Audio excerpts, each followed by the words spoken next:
Sorry, come again Julie. আমি বাড়িতে এসে একবারও এই কথাটা বলিনি যে যা হয়েছে সবটা খড়ির ফল্ট বা ওর জন্য সবকিছু নষ্ট হয়েছে। আমি বাড়িতে এসে সেটাই বলেছি যেটা এক্স্যাক্টলি অফিসে ঘটেছে। So don't twist my words Julie. আমরা বিজনেসটা এখানে সবাই একসাথে চালাই, তাই বিজনেসের সাকসেসে যেমন আমাদের ইকুয়াল শেয়ার থাকে, তেমনি ফেলিওরেও ইকুয়াল থাকে। আর জুলি, আমরা ঠিক তোমার মতো নই যে একে অন্যকে ফিঙ্গার পয়েন্ট করব। সো লিসেন ওয়ান থিং, আমার দাদা ভাইকে তুমি উস্কানোর চেষ্টা করবে না। আর I am very much sure দাদা ভাই আর যাই হোক তোমার কথায় না খড়িকে অ্যাকিউজ করবে না।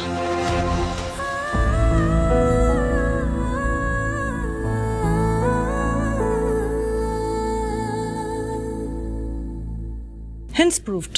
দেখেছো তো ছোট মামি, তোমার সব কথা সত্যি প্রমাণ হয়ে গেল। এই বাড়িতে খড়ির দোষ দেখার বেলায় সবাই চোখে কালো পট্টি পরে নেয়, ওর সব দোষ ভুলে যায়। আমি কিচ্ছু ভুলিনি জুলি, আমি শুধু খড়িকে একটা সুযোগ দিয়েছি। কিসের সুযোগ?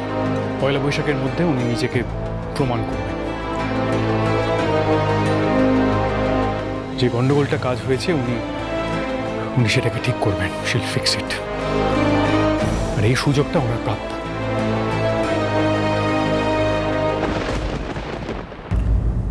ও কিছুক্ষণের জন্য আমি ভেবেছিলাম যে কাল রাতে যা যা ঘটেছে সবটা বোধহয় একটা দুঃস্বপ্ন। আপনি নিশ্চয়ই সবার কথায় আমাকে আমাকে ভুল বুঝবেন না, এটা মনে করবেন না যে আমি সব কিছুর জন্য দায়ী, আমার সব কিছুই আমার দোষ। বাট আই ওয়াজ সো রং। মানে এটাই বুঝলাম যে আমাকে বিশ্বাস করে আপনি আমাকে আরেকটা সুযোগ দিচ্ছেন না, সুযোগ দিচ্ছেন যাতে আমি নিজেকে প্রমাণ করতে পারি। হয়তো শেষ সুযোগ।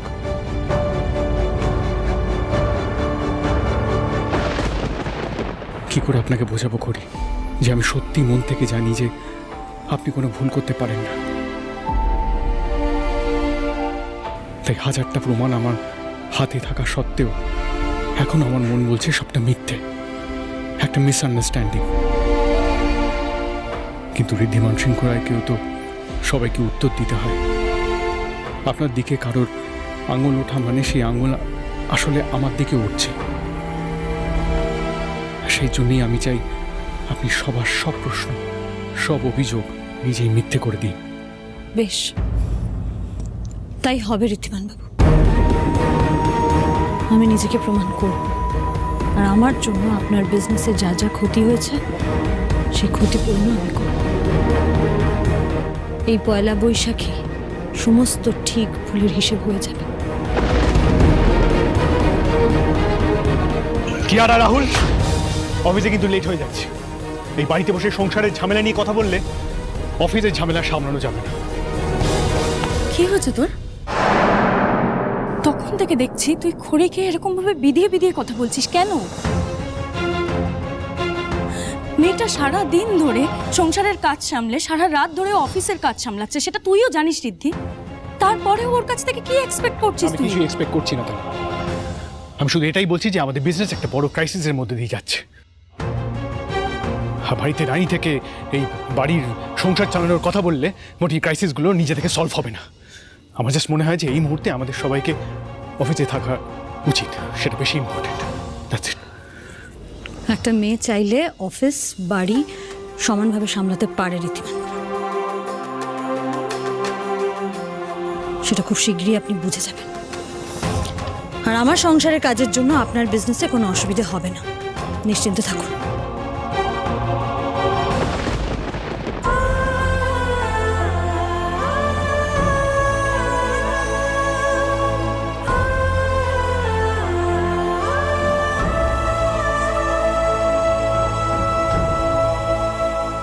রাহুল,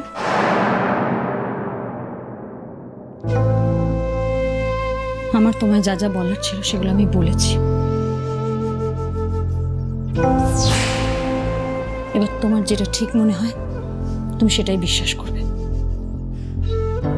তবে আমি বলবো যে একবার নিজেকে জিজ্ঞেস করে দেখো, দিদি কি সত্যিই মিথ্যে কথা বলছে?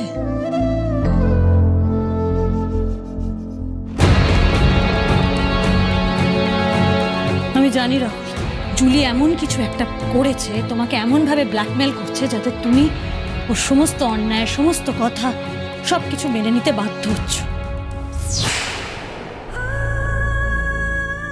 কিন্তু প্লিজ একবার সাহস করে নিজের মনকে জিজ্ঞেস করে দেখো, তাহলে তুমি বুঝতে পারবে কোনটা সত্যি, কোনটা মিথ্যে, কোনটা ঠিক, কোনটা ভুল, সবটা তোমার কাছে ক্লিয়ার হয়ে যাবে।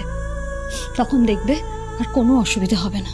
তোমার ডিসিশনের উপর শুধুমাত্র আমার দিদির নয়, আরও একটা প্রাণ ডিপেন্ড করে আছে।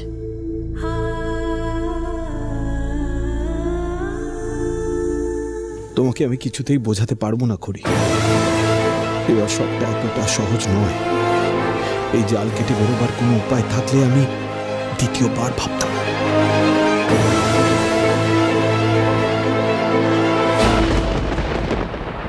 আমার দেরি হয়ে যাচ্ছে।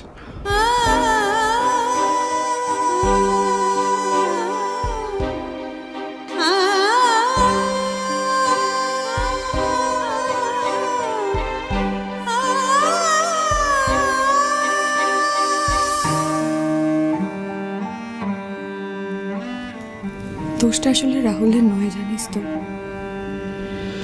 দোষটা আমার।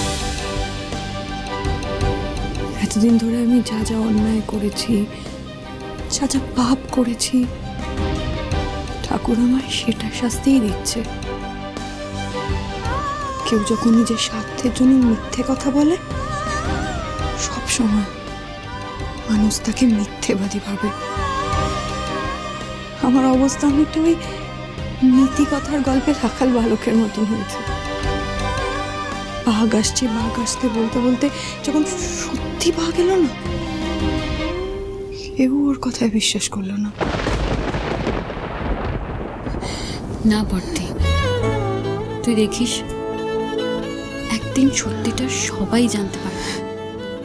আর অন্য কে বিশ্বাস করলো না করলো তাতে কিচ্ছু যায় আসে না। আমরা তোকে বিশ্বাস করি, আমরা তোর পাশে আছি। তোর এই দুই বোন তোকে আর তোর সন্তানকে আগলে রাখবে, দেখিস। মনি, ব্যাগটাই তো ফেলে চলে এসেছিলেন। নিন। কি আপনার তো অফিসের টাইম হয়ে গেছে, এখনো বেরোননি কেন? লেট হয়ে যাবেন তো। না না বা এমন কিছু দেরি হয়নি, আমি ঠিক পৌঁছে যাব, কিন্তু আপনি খুব সাবধানে থাকবেন। আর শুনুন, আপনি কিন্তু সারাদিন বিশ্রাম নেবেন। আমি সনাতনদাকে সব বলে দিয়েছি, আপনার কখন ওষুধ খাওয়ার কথা, কখন খাবেন। আপনি একটু নিজে খেয়াল রাখবেন, আর আমি খুব তাড়াতাড়ি চলে আসবো। আসলে একটা ইম্পর্টেন্ট কাজ এসে গেল, না হলে আমি। বনি, এত হেজিটেট কেন করছেন? আমি তো আগেও বললাম আপনাকে, আপনি এতগুলো মানুষের খেয়াল রাখেন, আইনের রক্ষক হিসাবে সাধারণ মানুষের পাশে দাঁড়ান, তাদেরকে সেভ রাখেন। এটা তো অনেক বড় একটা কাজ, তাই না? আর সেখানে এই চোট, এ তো 2 দিন বিশ্রাম নিলে ঠিক হয়ে যাবে। সো ডোন্ট ওয়ারি, আপনি নিশ্চিন্তে যান। আর আমার যদি কিছু দরকার পড়ে, আর এতগুলো তো মানুষ আছে।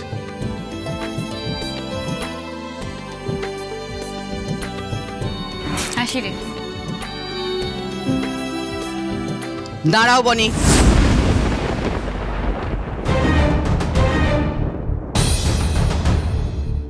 তোমার নিশ্চয়ই মনে আছে বিয়ের পরের দিন বাবার কথা মতো এই বাড়ির শাশুড়িটা তাদের বউদের থেকে কিছু চেয়েছে। আমি কিন্তু চাই, আমি বলেছিলাম যে সময় মতো ঠিক চেয়ে নেব।